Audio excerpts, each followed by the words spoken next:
Hello mga friends! Welcome po sa kusina ni Bibay. So for today's recipe, tayo po ay gagawa ng chicken afritada.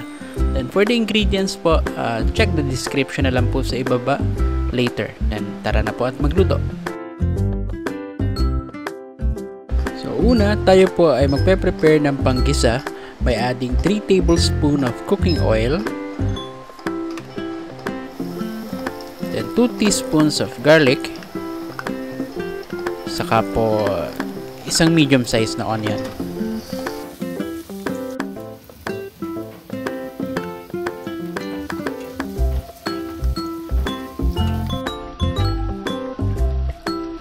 And then kapag ka po malambot na ang ating garlic at ang onion, ay pwede na po natin ilagay ang chicken. Then lutuin po natin siya for about 30 seconds. Then balik na rin po natin for another 30 seconds.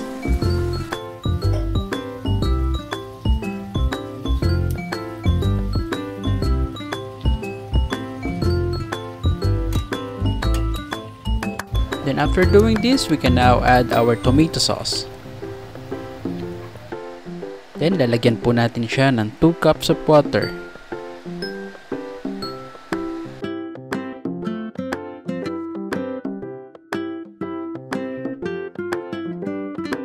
Then we can now add our chicken broth.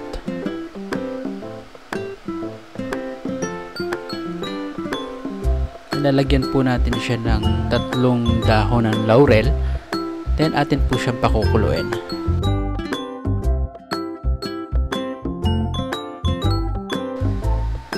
Then we will just gonna cook the chicken for about 30 minutes sa medium heat lang po. And after 30 minutes at luto na po ang ating chicken, we can now add our carrots and hotdog, then cook for another 3 minutes.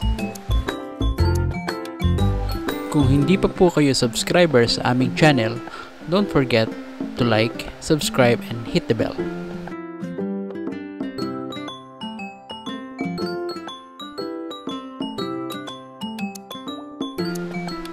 And now we can add our potato or ating patatas. Then we will cook this for about 8 minutes more.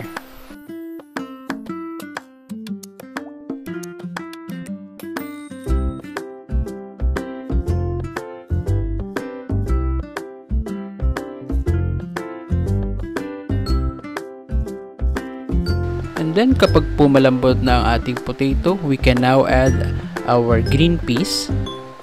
Then lalagyan po natin siya ng red bell pepper. Saka po 1/2 to 1 teaspoon of sugar. So depende po yung sugar. Kung 1/2 to 1 teaspoon, depends sa taste nyo kung medyo gusto nyo na medyo matamis. Then we will just gonna cook this for another 2 minutes. And then for the final taste, we will gonna add salt and pepper.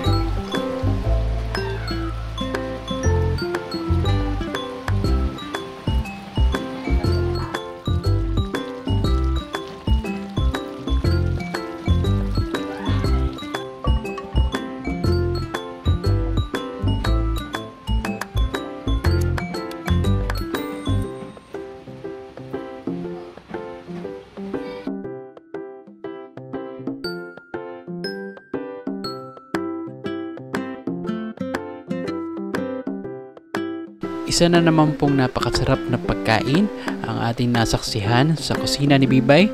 So don't forget to like, subscribe, and share. And join our Facebook group and our Instagram. And as always, enjoy cooking.